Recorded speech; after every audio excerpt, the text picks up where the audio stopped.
السلام علیکم ورحمۃ اللہ وبرکاتہ نحمدہ ونصلی علی رسولہ الکریم اما بعد فاعوذ باللہ من الشیطان الرجیم بسم اللہ الرحمن الرحیم۔ سورہ ابراہیم آیت نمبر 9 سے آج کے لیسن کا ہم آغاز کریں گے۔ اس سے قبل ہم نے دیکھا کہ سورہ ابراہیم جو کہ مکی صورت ہے اور رسول اللہ صلی اللہ علیہ وسلم کے مکی دور کی آخری صورتوں میں سے ہے۔ اس سورہ میں اللہ تبارک و تعالیٰ نے مشرکین مکہ کے باطل عقائد کا رد کرنے کے ساتھ ساتھ ان کے رویوں پر انہیں بہت زیادہ سرزنش کی ہے اور ڈانٹ ڈپٹ کی ہے۔ اس کے ساتھ ساتھ نعمتوں پر شکر ادا کرنے کا حکم دیا گیا ہے کہ اگر شکر کرو گے تو تمہیں زیادہ وہ مزید نعمتیں عطا ہوں گی، اور اگر تم نے نعمتوں کا انکار کیا، کفر کیا، تو پھر اللہ کے عذاب کے لیے تیار رہنا چاہیے۔ تو اللہ تبارک و تعالیٰ کی نعمتوں میں سے سب سے بہترین نعمت وہ رسول اللہ صلی اللہ علیہ وسلم کی صورت میں ہے کہ اللہ تبارک و تعالیٰ قرآن پاک میں جس نعمت کا احسان جتلایا ہے وہ آپ صلی اللہ علیہ وسلم کی ذات ہی ہے کہ لقد من اللہ علی المؤمنین اذ بعث فیہم رسولا من انفسہم، کہ بے شک اللہ نے احسان کیا مومنین پر کہ انہی میں سے ایک رسول بھیجا۔ تو آپ کی بعثت کا اور آپ صلی اللہ علیہ وسلم کا ہادی اور رہبر بنا کر بھیجا جانا اللہ تبارک و تعالیٰ کی سب سے بڑی نعمت ہے۔ اور اس نعمت کا شکر ایسے ہوگا کہ آپ صلی اللہ علیہ وسلم کی پیروی کی جائے۔ مشرکین مکہ کا رویہ مسلمانوں کے ساتھ اور رسول اللہ صلی اللہ علیہ وسلم کے ساتھ انتہائی جارحانہ تھا، اور ظلم و ستم کی داستانیں رقم ہو رہی تھیں اور دن بدن حالات تنگ ہوتے جا رہے تھے۔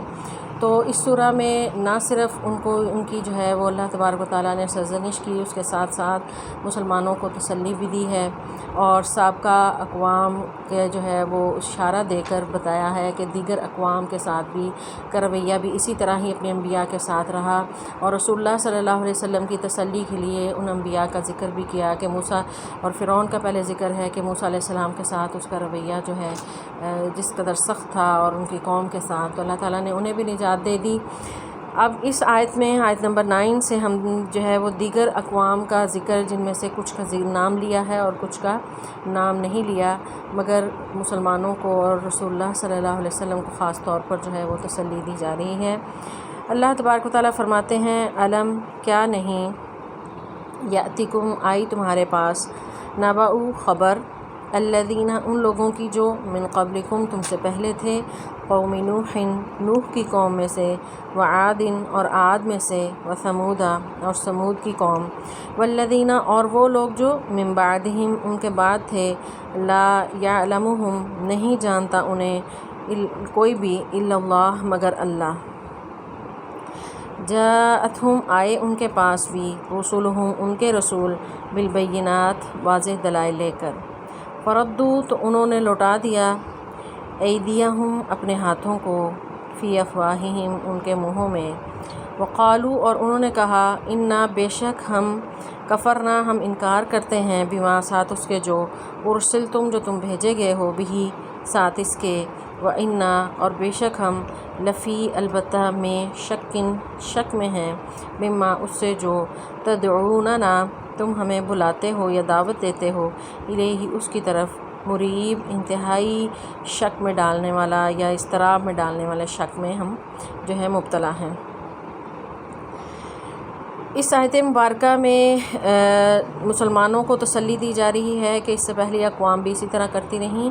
اس کے ساتھ ساتھ مشرکین مکہ کو بھی وارننگ دی جا رہی ہے کہ تم سے پہلے تمہارے جو آباء و اجداد تھے ان کا بھی رویہ انبیاء کے ساتھ ایسے ہی رہا،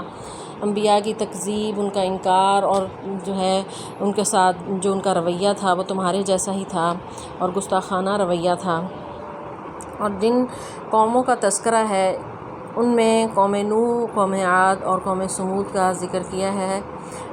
کہ جس طرح، اور ان کا تفصیلاً ذکر اس سے پہلے ہم سورہ ہود میں ہم پڑھ چکے ہیں کہ کس طرح قوم نوح نے اپنے نبی کی تکذیب کی اور 950 سال تبلیغ کے باوجود چند لوگ مسلمان ہوئے۔ قوم عاد کا رویہ بھی کچھ مختلف نہیں تھا، شرک کا ارتکاب وہ بھی کرتے تھے، اور قوم سمود نے نہ صرف شرک کا ارتکاب کیا، اس کے ساتھ ساتھ اللہ کے معجزے کا انکار کیا اور اس کا تمسخر اڑایا اور گستاخی کی،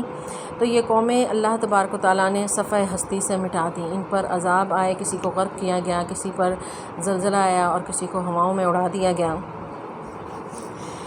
ان قوموں کا تذکرہ تو قرآن پاک میں اللہ تبارک و تعالیٰ نے تفصیل سے بیان کیا کہ کس طرح ان کو غرق کیا، لیکن بہت سے تاریخ کے واقعات ایسے بھی ہیں، بہت سی قومیں ایسی بھی ہیں کہ جن کا اللہ نے ذکر ہی نہیں کیا،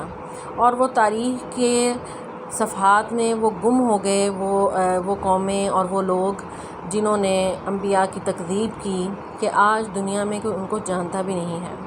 کہ اللہ تبارک تعالیٰ فرماتے ہیں لا یعلمہم الا اللہ، کہ اللہ کے علاوہ ان کے بارے میں کوئی جانتا ہی نہیں،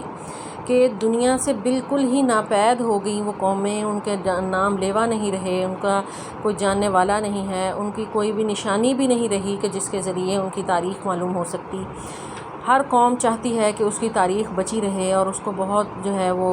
قیمتی سمجھا جاتا ہے اور میوزیم میں رکھا جاتا ہے، اور اس کے اپنی قوم سے متعلقہ جو چیزیں ہیں ان کو جو ہے وہ بڑا قیمتی سمجھ کے وہاں پر نوادرات کو رکھا جاتا ہے۔ لیکن دنیا میں ایسی قومیں بھی ہیں، یہاں اس قرآن کی اس آیت سے ہمیں یہ پتہ چلتا ہے کہ جن کو اللہ تبارک و تعالیٰ نے اس دنیا میں بھیجا تھا، مگر اب وہ صفحہ ہستی سے بالکل ہی مٹ چکی ہیں، ان کا نام و نشان بھی باقی نہیں رہا۔ اس آیت سے اللہ تبارک و تعالیٰ کے علم کا بھی اندازہ ہو رہا ہے کہ مخلوق کا علم کس قدر محدود ہے، کہ ہمارے پاس صرف اتنا علم ہے کہ جو تاریخ ہمیں بتاتی ہے، لیکن اللہ کے علم میں اول تا آخر ہر چیز اور ہر قوم کے احوال ہیں۔ اللہ تبارک و تعالیٰ فرماتے ہیں کہ رسول تو ان کے پاس بھی آئے تھے اور وہ بینات کے ساتھ آئے۔ بینات جو ہے، بینہ کی جمع ہے واضح دلائل، بینہ کہتے ہیں واضح دلیل کو، یعنی بالکل جو ہے وہ حصی معجزے بھی حصے مراد ہو سکتے ہیں، اور جو اللہ تبارک و تعالیٰ نے آیات اتاری ہیں وحی کی صورت میں وہ بھی ظاہر ہے، پیغمبر بیان کر رہا ہوتا ہے وہ بھی واضح دلیل ہے، جیسے قرآن جو ہے وہ بہت بڑی بینہ ہے اللہ کی طرف سے۔ تو کیا انہوں نے کیا؟ قوموں کا رویہ کیا ہوا کرتا تھا کہ فردو ایدیہم، رد سے ہے رد کرنا، یعنی لوٹا دینا، تو انہوں نے لوٹا دیا، ردہ یا ردو سے ہے لوٹا دیا، پھیر دیا۔ اس کے جو ہے وہ ایک سے زائد معنی جو ہے مفسرین نے بیان کیے ہیں کہ انہوں نے لوٹا دیے ایدیہم، ان کے ہاتھ، ہم جو ہے چونکہ یہاں پر ضمیر ہے اور اس سے ایک سے زائد معنی اس سے لیے جا سکتے ہیں کہ انہوں نے جو ہے اپنے ہاتھ جو ہیں فی افواہم، اپنے منہوں کی طرف لوٹائے تھے، یا پیغمبروں کے منہوں کی طرف لوٹائے تھے، یا یہ یعنی ایسے ہی اس کا مفہوم واضح ہو سکتا ہے کہ جس طرح کسی بچے کو چپ کروانا ہو تو آپ اپنے منہ پر انگلی رکھ کے اس کو اشارہ کرتے ہیں، تو ان قوموں کا رویہ اس طرح تھا کہ اپنے پیغمبروں کو انہوں نے اس طرح چپ رہنے کا اشارہ کیا۔ یا ایک معنی یہ ہو سکتا ہے کہ اس سے بھی آگے بڑھ کے انہوں نے اپنے ہاتھ پیغمبروں کے منہ پہ رکھ دیے کہ آگے مزید نہیں بولنا، یعنی وہ جو دعوت دے رہے تھے ان کو مزید بولنے کی اجازت نہیں دے رہے تھے۔ یا ایک معنی یہ بھی ہو سکتا ہے کہ تعجب کے ساتھ اپنے منہوں پر ہاتھ رکھ لیے، یعنی انسان جب حیران ہوتا ہے تو پھر بھی بے اختیار اس کی انگلی جو ہے وہ منہ کی طرف اٹھ جاتی ہے۔ ایک معنی اس کا یہ بھی ہو سکتا ہے کہ غصے کے ساتھ اپنے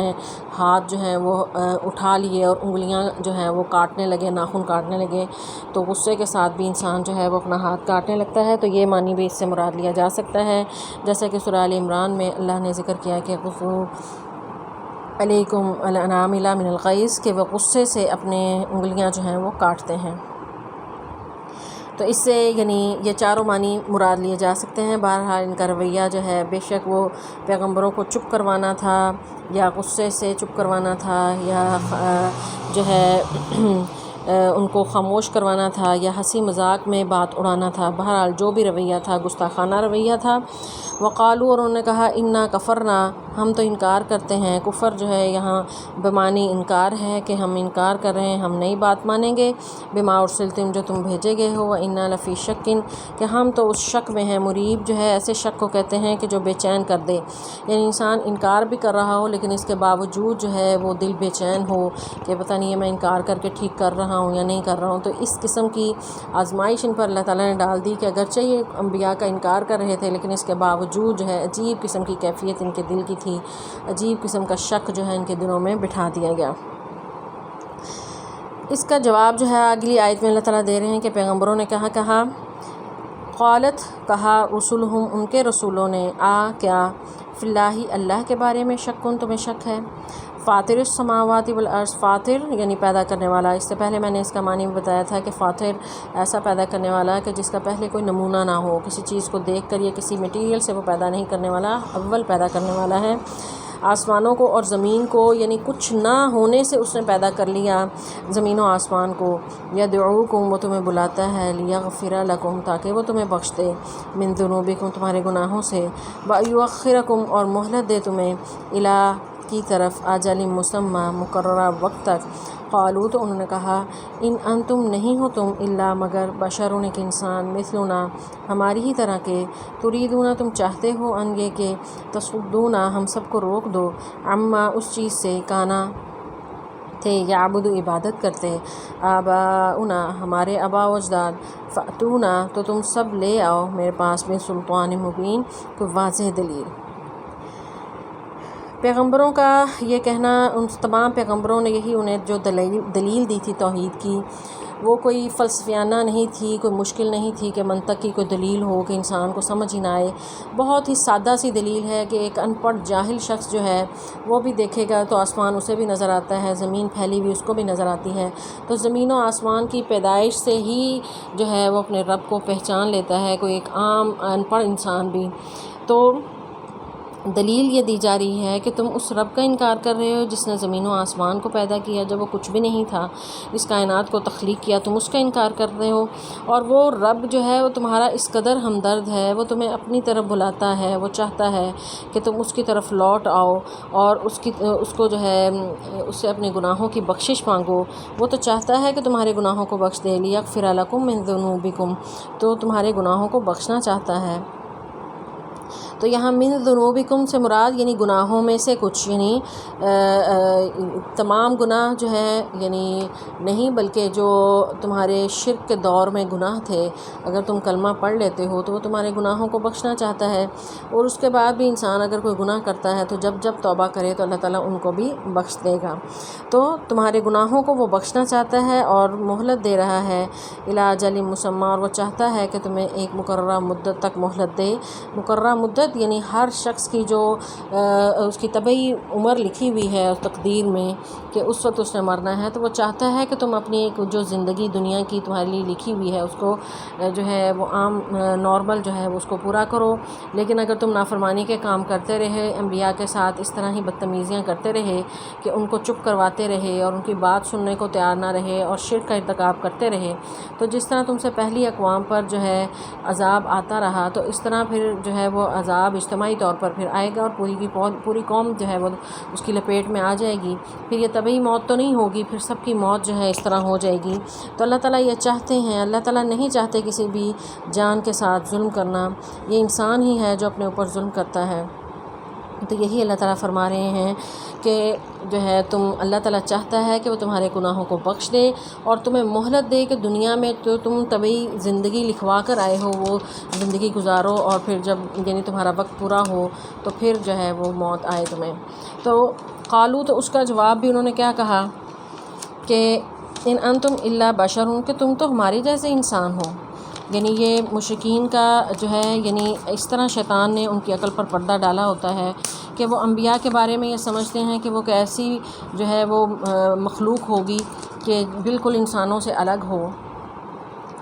حالانکہ اللہ تبارک و تعالیٰ نے انبیاء کو بھیجا اس لیے ہوتا ہے کہ وہ انسانوں کے لیے رہنما بنے، اور رہنما وہی ہوتا ہے کہ وہ جو انہی میں سے ہو تاکہ لوگ اس کو رول ماڈل بنا سکیں اور اس کی پیروی کر سکیں۔ تو اگر کسی اور مخلوق میں سے پیغمبر آ جاتا تو اس کی تو پیروی ہی ممکن نہ تھی۔ تو یہی جو ہے وہ اللہ تعالیٰ انہوں نے اعتراض کیا کہ ان انتم الا بشر، تم تو ہماری جیسے انسان، ہم ہی میں سے جو ہے وہ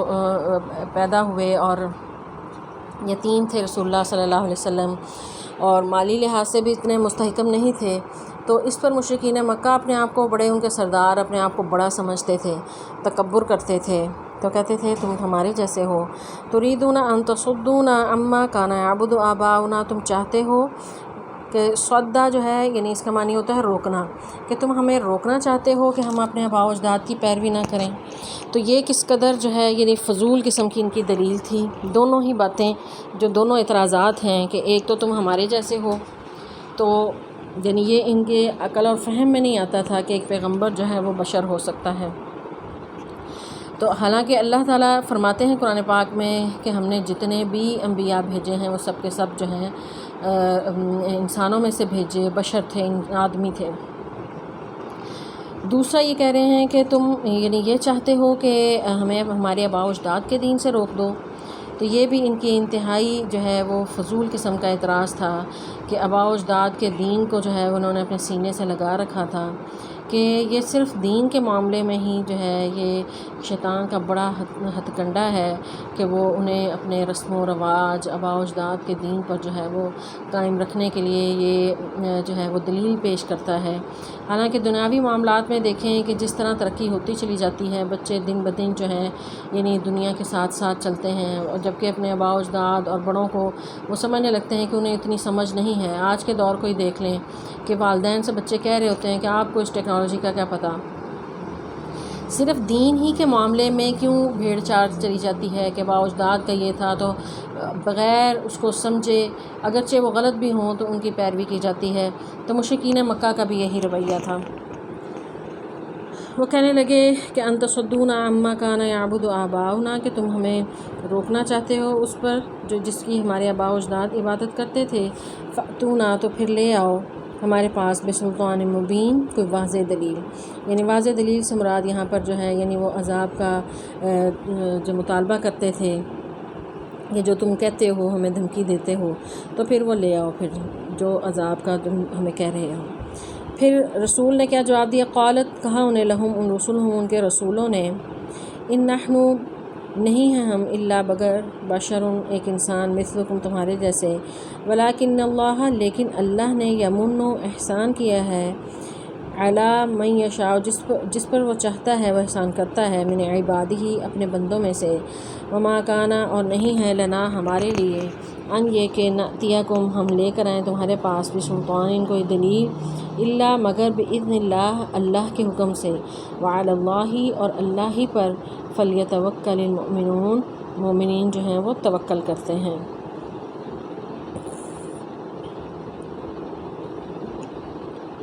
کفار اور مشرکین کی طرف سے یہ جو اعتراض تھا پیغمبروں کے لیے کہ تم ہمارے جیسے انسان ہو، رسول اللہ صلی اللہ علیہ وسلم کو بھی مشرکین مکہ یہی کہا کرتے تھے کہ ما لہذا الرسول یأکل الطعام ویمشی فی الاسواق، یہ کیسا رسول ہے کہ کھانا بھی کھاتا ہے اور ہم سے بازاروں میں بھی گھومتا پھرتا ہے جیسے ہماری طرح۔ یعنی وہ ایک الگ سا تصور انہوں نے رسولوں کے بارے میں جو رکھا ہوا تھا۔ تو یہاں پر جمع کا صیغہ چونکہ آ رہا ہے تو یہ اس میں پھر باقی جو رسول گزرے ہیں رسول اللہ صلی اللہ علیہ وسلم سے پہلے یا دیگر اقوام گزری ہیں مشرکین مکہ سے پہلے، ان کے بھی اعتراضات ایسے ہی ملتے جلتے ہوتے تھے۔ ہر دور میں ہر طبقہ جو ہے اسی طرح کے اعتراضات وہ کرتا رہا کہ جب کوئی نئی چیز دعوت پیش کی جاتی تو لوگ جو ہیں ان کو اس کو قبول کرنے میں تردد کا شکار ہوتے اور طرح طرح کے اعتراضات کرتے۔ تو پیغمبروں نے جواب اس چیز کا یہی دیا کہ ہم بشر ہیں، تمہارے جیسے ہیں، لیکن ہمارے اوپر احسان ہے اللہ کا کہ ہمیں اس نے چن لیا ہے، رسول بنا کر بھیجا ہے، اور یہاں پر اپنی بعثت کا مقصد اور اللہ تبارک و تعالیٰ کے انعامات اور احسان کا ذکر جو ہے وہ پیغمبروں نے کیا ہے کہ اس نے ہمیں جو ہے احسان کیا ہے، علی من یشاء من عبادہ، اپنے بندوں میں سے جس کو چاہا اس نے چن لیا ہے۔ کیونکہ یہ نبوت جو ہے یہ انسان کو کسی محنت اور ریاضت سے نہیں ملتی، یہ اللہ کے فضل سے ملتی ہے۔ اللہ تعالیٰ فرماتے ہیں ذالک فضل اللہ یؤتیہ من یشاء، یہ خاص اللہ کا فضل ہے، جسے چاہتا ہے وہ عطا کرتا ہے۔ کہ جو دنیا میں جتنے بھی انبیاء اور رسول آئے وہ اللہ تبارک و تعالیٰ نے پہلے سے ان کے بارے میں لکھ رکھا تھا، اور وہ دنیا میں تشریف لاتے ہی ان کے بارے میں فیصلہ ہو چکا تھا کہ یہ نبی اور رسول بنیں گے، یہ رہبر و رہنما ہوں گے۔ اس میں کسی انسان کی ذاتی محنت اور کاوش یا کسی خاندان سے نسبت ہونا اس کا کوئی عمل دخل نہیں ہے۔ تو یہی پیغمبروں نے کہا کہ یمن علی من یشاء من عبادہ، اپنے بندوں میں سے جس پر وہ چاہتا ہے وہ یہ احسان کر دیتا ہے کہ اسے جو ہے یہ رسالت یا نبوت کا اعلیٰ منصب جو ہے وہ عطا کرتا ہے۔ وما کان لنا ان نأتیکم، اور نہیں ہے ہمارے لائق، یہ ممکن نہیں کہ ہم لے آئیں تمہارے پاس بسلطان، کوئی دلیل، الا باذن اللہ، مگر اللہ کے حکم سے۔ یہاں پر پیغمبروں کا اختیار اور قدرت کا پتہ چل رہا ہے کہ پیغمبروں نے انہیں یہ معجزے چونکہ طلب کرتے تھے مشرکین یا منکرین، تو انہیں وہ پیغمبر کہہ رہے ہیں کہ نہ ہمیں اس چیز پر اختیار تھا کہ ہم رسول خود سے بنتے، یہ بھی اللہ نے بنایا، نہ ہی ہمیں اس چیز پر اختیار ہے کہ ہم خود سے خود جو ہے وہ کوئی معجزات لے آئیں، یہ معجزات بھی اللہ کے اختیار میں ہیں۔ جن معجزات کا تم مطالبہ کرتے ہو وہ اللہ تعالیٰ چاہیں تو وہ عطا ہوں گے، اللہ تعالیٰ چاہیں تو معجزات رونما ہوں گے، خود بخود جو ہے وہ ہماری مرضی سے یہ رونما نہیں ہوتے۔ معجزہ ہوتا بھی یہی ہے کہ وہ اللہ کے اذن سے جو ہے وہ ایک غیر فطری چیز جو عام نارمل حالات میں نہیں ہوتی تو وہ ہو جائے، تو یہ اللہ کے حکم سے ہی ہو سکتا ہے۔ اور پیغمبروں نے کہا کہ وَعَلَى اللَّهِ فَلْيَتَوَكَّلِ الْمُؤْمِنُونَ، اور مومنوں کا کام یہ ہے کہ وہ اللہ ہی پر بھروسہ کریں۔ تو جو اللہ پر بھروسہ کرتا ہے پھر اللہ تعالیٰ اس کے لیے ہدایت کا راستہ کھول دیتا ہے، پھر وہ اللہ تعالیٰ اس کے لیے آسانی بھی کرتا ہے۔ اب اللہ تبارک و تعالیٰ نے یہ جو احسان کیا ہے کہ انہیں جو ہے انبیاء کو نبوت عطا کی، پھر ان پر انعام اور اکرام کیا کہ انہیں تمام لوگوں کے لیے ہدایت کے لیے چن لیا، تو یہاں پر پیغمبروں نے اپنی حیثیت کا جو ہے وہ اس پر جو ہے وہ اس کی نسبت دی ہے اللہ تعالیٰ سے کہ یہ اللہ تعالیٰ کا احسان ہے، پھر اس کے ساتھ ساتھ جو ہے اپنی بے بسی کا اعتراف بھی کیا ہے کہ معجزات پر کوئی کنٹرول نہیں ہے۔ اب یہ نعمتیں جو اللہ نے عطا کی ہیں تو اس پر وہ کہہ رہے ہیں وما لنا، اور ہمارے لیے کیا جواز ہے، وما اور کیا ہے، لنا ہمارے لیے، سوالیہ انداز میں پوچھ رہے ہیں۔ ان اللہ جو ہے یہ اصل میں ان اور لا ہے، ان یہ کہ لا نہیں، کہ کیا ہے ہمیں کہ نہ ہم کریں، نہ توکل ہم بھروسہ کریں، علی اللہ اللہ پر، وقد اور حالانکہ ہدانا اس نے دکھایا ہمیں، سبلنا ہماری راستے،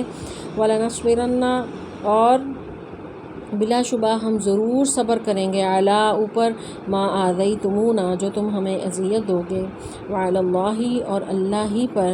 فلیتوکل چاہیے کہ توکل کریں، المتوکلون بھروسہ کرنے والے۔ پیغمبروں نے یہاں پر دو باتیں کہیں قوموں اپنے مخالفین سے کہ ہم ایک بات یہ ہے کہ ہم اپنے رب پر توکل کرتے ہیں، اگر جو ہے یعنی کیونکہ اس نے ہمیں ہدایت دی ہے اور سیدھے راستے پر چلایا ہے، تو ایک تو ہم یعنی اپنے رب پر ہی پورا بھروسہ رکھتے ہیں کہ اللہ تعالیٰ نے چونکہ ہمیں یہ منصب عطا کیا ہے تو ضرور ہمیں اس میں کامیاب بھی کرے گا اور ہمارے لیے آسانیاں کرے گا۔ دوسرا، اگر یہ دعوت کے میدان میں اگر کوئی مشکلات آئیں بھی تو ہم اللہ کی رضا سمجھتے ہوئے اس پر صبر بھی کریں گے۔ تو یہ داعی کے لیے دو بڑے ہی اہم سبق ہیں کہ ایک تو وہ اللہ پر توکل کرتا ہے اور دوسرا وہ دین کی دعوت میں جو مشکلات آتی ہیں تو اس پر صبر کرتا ہے۔ توکل اور صبر جو ہیں یہ دو اہم کیز ہیں کامیابی کے لیے، اپنے مشن کو آگے پھیلانے کے لیے، یہ اللہ تبارک و تعالیٰ نے پیغمبروں کو عطا کی تھیں۔ یہی جو ہے اس آیت میں وہ ذکر کر رہے ہیں کہ ہمیں کیا ہے کہ ہم یہ دونوں چیزیں اختیار نہ کریں، دونوں صفات اپنے اندر پیدا نہ کریں، کہ ہم اللہ پر توکل نہ کریں کہ اس نے ہمیں سیدھے راستے کی ہدایت دی، اور یہ کہ ہم جو تمہیں ہمیں اذیت دو گے تو ہم اس پر صبر کریں۔ یہاں پر ایک بات یہ بھی ذہن میں آتی ہے کہ پیغمبروں نے یہ کیوں نہیں کہا کہ جو تم ہمیں اذیت دو تو ہم تمہارا مقابلہ کریں گے۔ اس کا جواب یہ ہے کہ ایک داعی جو ہے وہ دلی طور پر ہمدردی رکھتا ہے، جن لوگوں کو واعظ اور نصیحت کر رہا ہوتا ہے، جن کے لیے ہدایت کے لیے وہ بھیجا گیا ہوتا ہے، تو وہ ان کے مقابلے کے لیے نہیں ہوتا بلکہ ان کے لیے دل میں ہمدردی رکھتا ہے، اور کوشش اس کی حتی الامکان یہی ہوتی ہے کہ لوگ جو ہیں وہ حق بات کو سن لیں اور سمجھ لیں۔ تو یہی بات جو ہے وہ یہاں پر پیغمبروں کی زبان سے بھی اللہ تعالیٰ بیان کر رہے ہیں اس آیت میں کہ ہم ضرور صبر کریں گے علی ما آذیتمونا جو تم ہمیں اذیت دیتے ہو، اور کام یہی ہے کہ جتنے بھی متوکلین ہیں وہ اللہ پر توکل کرتے ہیں، وعلی اللہ اور اللہ ہی پر چاہیے کہ توکل کرنے والے توکل کریں۔ اب یہاں پر یہ کہ توکل کرنے والے توکل کریں یعنی صرف کہنا کافی نہیں ہے، توکل جب کرتے ہیں تو وہ عملی طور پر نظر بھی آنا چاہیے۔ پھر کوئی بھی مشکل سے بڑی مشکل بھی آئے، آندھی آئے، طوفان آئیں، جتنی بھی مشکلات ہوں تو انسان اس پر جو ہے وہ ڈٹ جائے اور جم جائے اپنے مشن پر، تو یہ پھر آپ کا قول اور فعل جو ہے وہ ثابت کرے گا کہ آپ جو ہے وہ اپنی بات میں بھی سچے تھے، آپ کا عمل ثابت کرے گا کہ آپ بات کے سچے ہیں۔ آگے اللہ تعالیٰ فرماتے ہیں وقالا اور کہا الذین ان لوگوں نے کفروا جنہوں نے کفر کیا یا انکار کیا لرسلہم اپنے رسولوں کا، لَنُخْرِجَنَّكُمْ ہم ضرور جو ہے وہ تمہیں نکال دیں گے. لام یہاں پر ہے، نون شد والا ہے، تاکید جو ہے اس میں تاکید در تاکید ہے. لام جو ہے یہاں پر قسم کا بھی ہے کہ انہوں نے قسم کھائی کہ ہم ضرور تمہیں نکال دیں گے. من ارضنا اپنی زمین سے. او یا لتعودن یا ضرور تم واپس آ جاؤ گے. فی ملتنا ہمارے ہی دین میں، ہماری ملت میں. فاوحیٰ تو وحی کی الیہم ان کی طرف ربہم ان کے رب نے. لنہلکن کہ ہم ضرور ہلاک کریں گے الظالمین ظالموں کو. یہاں پر یعنی اللہ تعالیٰ فرما رہے ہیں کہ مشرکین مکہ نے جب کہا پیغمبروں کو، اور یہاں پر چونکہ جمع کا صیغہ آ رہا ہے تو پچھلی قوموں کے ساتھ بھی یہی حالات رہے، اور قرآن میں یہ ثابت ہوتا ہے کہ یہ آیات میں کہ پچھلی قوموں نے بھی یہی رویہ رکھا. رسول اللہ صلی اللہ علیہ وسلم کے ساتھ بھی رویہ ان کی قوم کا یہی تھا. چونکہ یہ آخری دور کی صورت ہے، اور اس دور میں وہ پلاننگ کر چکے تھے کہ یا تو آپ صلی اللہ علیہ وسلم کو اس سرزمین سے نکال دیں گے، مجبور کر دیں گے، وہ حالات پیدا کر دیں گے کہ آپ خود نکل جائیں، یا پھر دوسرا آپشن یہ ہے کہ وہ واپس جو ہیں اس دین پر آ جائیں. واپس اس دین پر آ جائیں. اس میں بھی یعنی کہ یہ ان کی خام خیالی تھی کہ پیغمبر تو شروع سے ہی اس دین پر نہیں ہوتا. مشرکین کا جو دین ہوتا ہے، پیغمبر تو پیدا ہوتے ہی جو ہے وہ شرک کا ارتکاب نہیں کرتا. بہرحال ان کے گمان میں یہی تھا کہ یہ جو پہلے دین تھا وہ ہمارے والا ہی تھا، تو اس لیے انہوں نے کہا یا تو ہمارے دین میں لوٹ آئے یا پھر اس سرزمین سے ہم انہیں نکال دیں گے. تو اس سے پہلی جو قومیں تھیں، قوم شعیب کا بھی ہم نے یہی پڑھا کہ انہوں نے بھی کہا تھا کہ لنخرجنک یا شعیب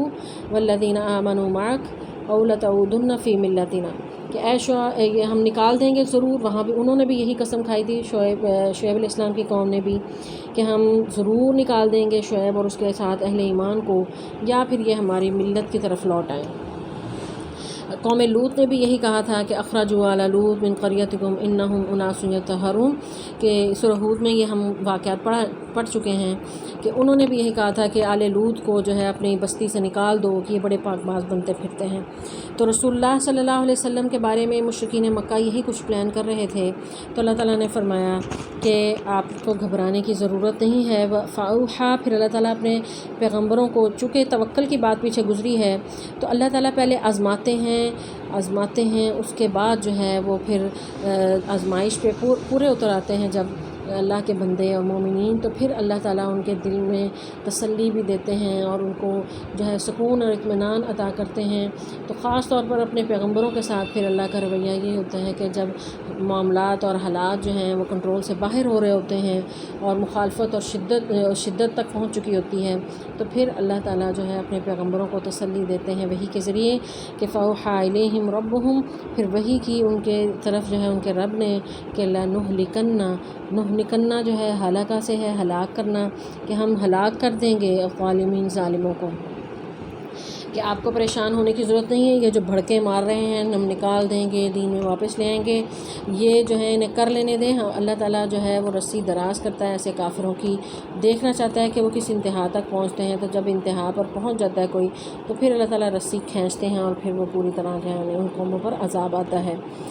تو یہاں پر اللہ تبارک و تعالیٰ جو ہے وعدہ کر رہے ہیں پیغمبروں سے، انہیں تسلی دے رہے ہیں کہ ہم ان ظالموں کو ہلاک کریں گے یا آپ کو کوئی نقصان نہیں پہنچا سکتے. اگلی آیت میں اللہ تعالیٰ فرماتے ہیں وَلَا نُسْكِنَنَّكُمْ، ہم بالضرور جو ہے آباد کریں گے. مسکن یعنی اردو میں بھی یہ لفظ ہم استعمال کرتے ہیں، رہنے کی جگہ یا آباد ہونا. نُسْكِنَنَّهُمْ، لام یہاں پھر وہ جو ہے وہ تاکید کے لیے ہے، نون شد کے ساتھ وہ بھی تاکید کے لیے ہے. تو جس طرح انہوں نے کہا تھا لَنُخْرِجَنَّكُمْ، ہم ضرور یعنی قسم کھا کے کہا کہ ہم نکالیں گے، تو اللہ نے بھی کہا کہ لَنُهْلِكَنَّ، ہم انہیں ضرور ہلاک کریں گے. وَلَنَسْكِنَنَّكُمْ، ضرور تمہیں آباد کریں گے. یعنی مومنین کو اور پیغمبروں کو اللہ تعالیٰ کہہ رہے ہیں کہ ہلاک یہ ہوں گے یا آپ کو نقصان نہیں پہنچا سکتے. ہاں اس کے ساتھ ساتھ ہم آپ کو آباد کریں گے الارض، زمین میں، من بعدہم، ان کے بعد. یہاں پر اشارہ دے دیا اللہ تبارک و تعالیٰ نے کہ جس زمین سے یہ آپ کو نکالنا چاہتے ہیں، حقیقت میں اللہ نے فیصلہ کر لیا ہے کہ اس زمین سے یہ خود نکل جائیں گے اور یہ اس زمین میں آپ آباد ہوں گے. یعنی فتح مکہ کا بھی اشارہ اس آیت میں موجود ہے. ذالک، یہ وعدہ ہے، لمن خافا، یعنی ساتھ بتا دیا کہ یہ ہر ایک کے لیے فتح کا اور جو ہے وہ آباد کرنے کا وعدہ نہیں ہے کہ بعد کے لوگ سمجھنے لگیں کہ شاید ہم نے کلمہ پڑھ لیا ہے تو ہمیں جو ہے وہ ہمیشہ ہی جو ہے اللہ تعالیٰ آسانیاں کرے گا. تو ایسا نہیں ہے. تو لمن خافا جو ڈر گیا، مقامی میرے سامنے کھڑے ہونے سے، وخافا اور ڈر گیا، وعید میری وعید سے، یعنی جو اللہ سے ڈر گیا اور اس کے سامنے کھڑے ہونے سے ڈر گیا، یعنی اللہ کے عذاب اور اس کے سامنے کھڑے ہونے سے جو ڈر گیا، یعنی متقی ہے، دوسرے لفظوں میں ہم کہہ سکتے ہیں کہ جو متقی شخص ہے اسی سے ہی یہ وعدہ ہے کہ اس کو اللہ تعالیٰ زمین میں ضرور آباد کرے گا، اسے حکومت عطا کرے گا، اسے قیادت اور سیادت عطا کرے گا۔ تو پیغمبروں سے بھی وعدہ ہے، مومنین سے بھی وعدہ ہے، جمع کا صیغہ ہے، تو یہ اللہ تعالیٰ کہہ رہے ہیں کہ ظالموں کو ہم ضرور ہلاک کریں گے اور آپ کو جو ہے وہ زمین پر آباد کریں گے ان کے بعد۔ اور یہ ان لوگوں کے لیے وعدہ ہے جو اللہ کے عذاب سے ڈر گیا۔ یہاں پر وعید جو ہے یعنی وہ اس کے ساتھ بھی یا تھا، یا جو ہے مقامی میں جو یا ہے وہ یا جو ہے وہ اللہ تعالیٰ کی طرف ہے یہ ضمیر کہ میرے سامنے کھڑے ہونے، وعیدی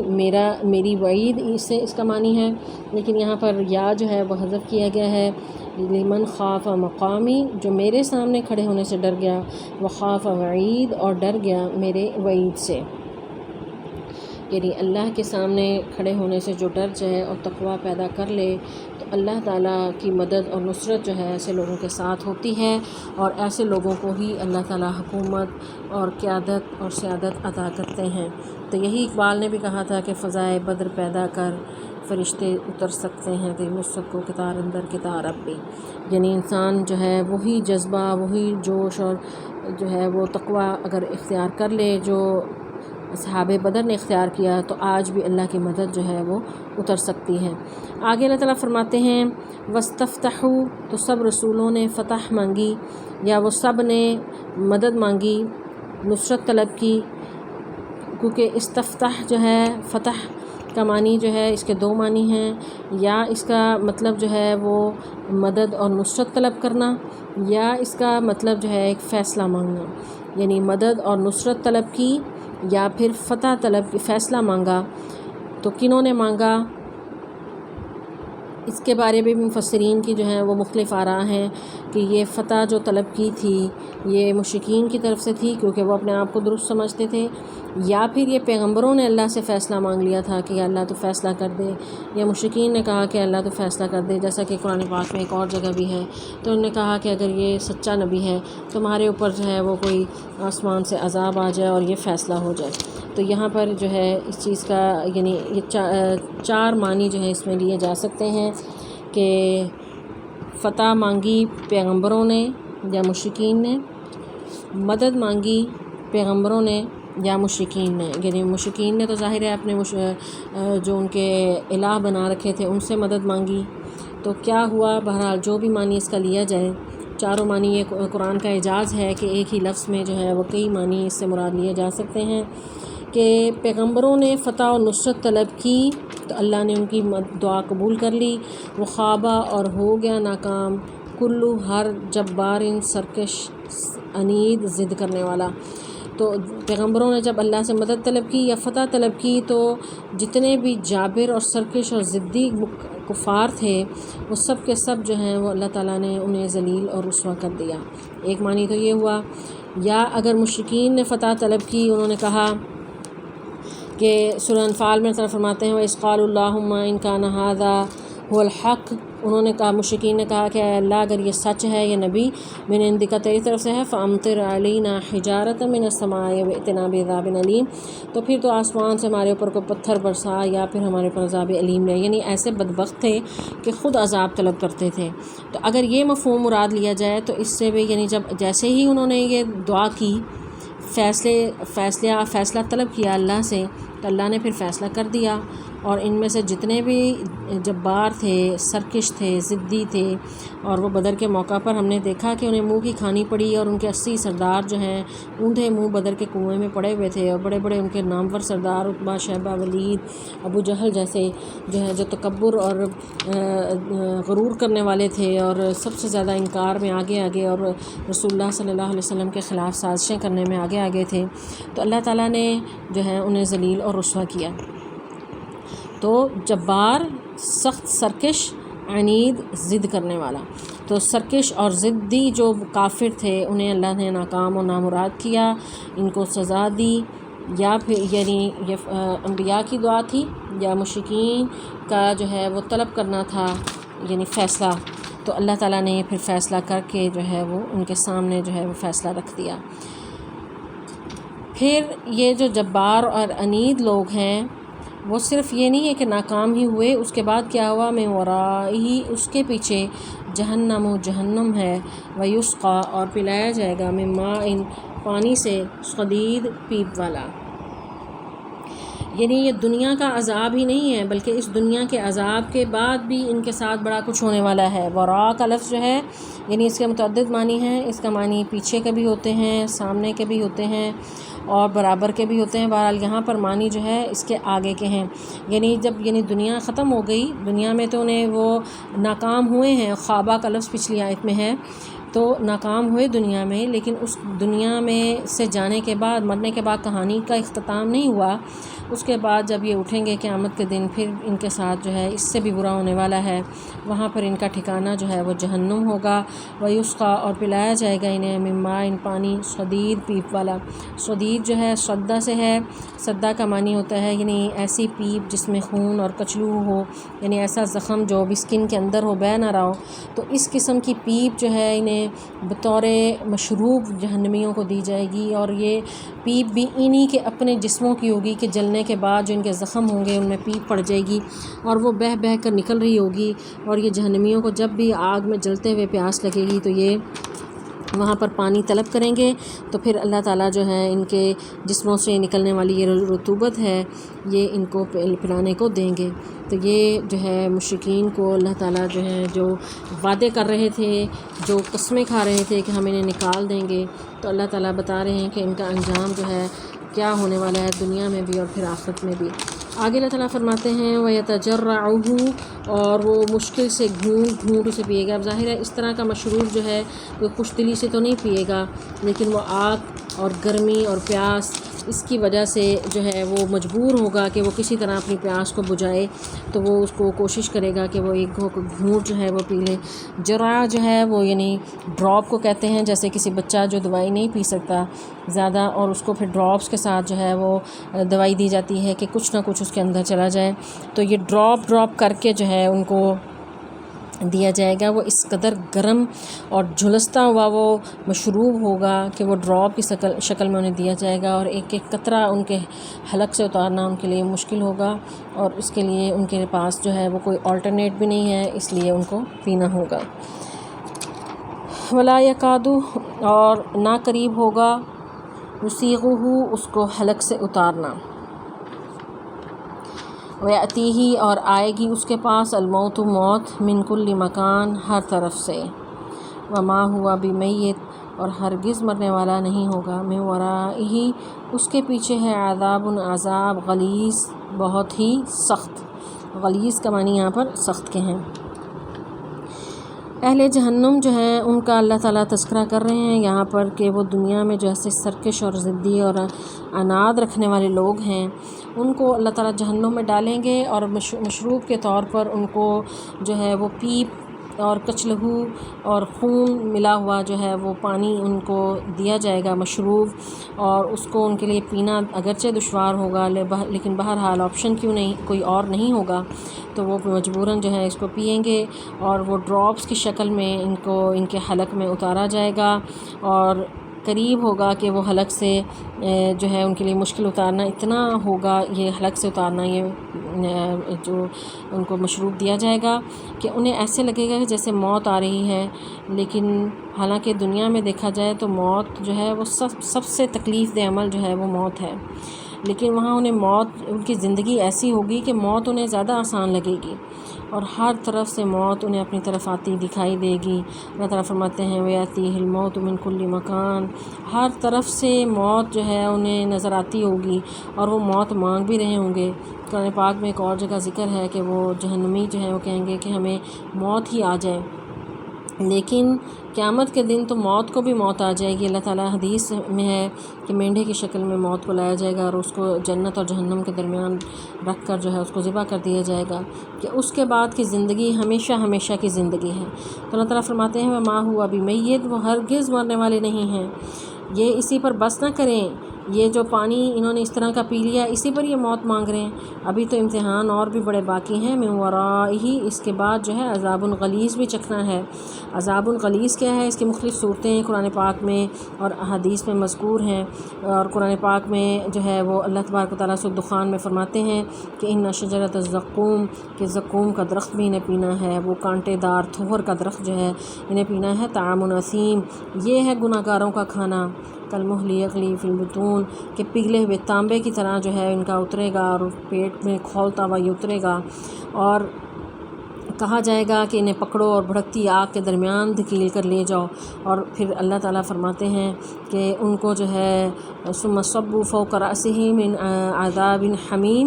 کہ انہیں کھینچتے ہوئے جو ہے وہ جہنم کے درمیان میں لے جایا جائے گا۔ بھاگنے کی کوشش کریں گے کہ کہیں سے فرار ہمیں مل جائے، لیکن فرشتے انہیں کھینچ کر درمیان میں لے آئیں گے اور اوپر سے کھولتا ہوا پانی ان کے سروں پر ڈالا جائے گا۔ پھر اللہ تعالیٰ فرمائیں گے ذق، چکھو، انک انت العزیز الکریم، کہ تو ہی وہ شخص ہے جو بڑا زبردست اور باعزت ہے۔ یعنی جہنم سے وہ بچنا بھی چاہیں گے، بھاگنا چاہیں گے تو راہ فرار بھی کچھ نہیں ہے۔ حدیث بھی ہے، رسول اللہ صلی اللہ علیہ وسلم فرماتے ہیں کہ اہل جہنم میں سب سے ہلکا عذاب جو ہے اس شخص کے لیے ہوگا کہ جو آگ کے 2 جوتے اور 2 تسمے اس نے پہنے ہوں گے، لیکن اس آگ کے تسموں کی وجہ سے اس کا دماغ ایسے کھول رہا ہوگا کہ جیسے ہانڈی میں سالن جو ہے وہ ابلتا ہے، اور وہ یہ سمجھے گا کہ مجھ سے زیادہ تو کسی کو سخت عذاب ملا ہی نہیں، حالانکہ رسول اللہ صلی اللہ علیہ وسلم فرماتے ہیں کہ اس کو تو سب سے ہلکا عذاب ملا ہے۔ تو یہ وہ عذاب غلیظ ہے جس کا ذکر ہے یہاں پر۔ اللہ تعالیٰ فرماتے ہیں کہ صرف یہ وہ پانی پی کر سمجھ رہے ہیں کہ یہ بہت مشکل جو ہے ان پر آ گئی، اور مائن شدید سے یہ سمجھ رہے ہیں کہ پتہ نہیں ہمارے ساتھ کیا ظلم ہو گیا، تو اللہ تعالیٰ فرماتے ہیں کہ اس کے بعد یہ دیکھتے جائیں آگے آگے ان کے ساتھ ہونا کیا ہے۔ من ورائی عذاب غلیظ، کہ اس کے بعد تو انہیں ایک اور عذاب غلیظ کا بھی مزہ چکھنا ہے۔ تو اللہ تعالیٰ سے دعا ہے کہ اللہ تعالیٰ ہمیں جہنم سے بچائے رکھے اور نیک اعمال کرنے کی توفیق عطا فرمائے، قرآن پاک کا صحیح فہم عطا فرمائے۔ والسلام علیکم ورحمۃ اللہ وبرکاتہ۔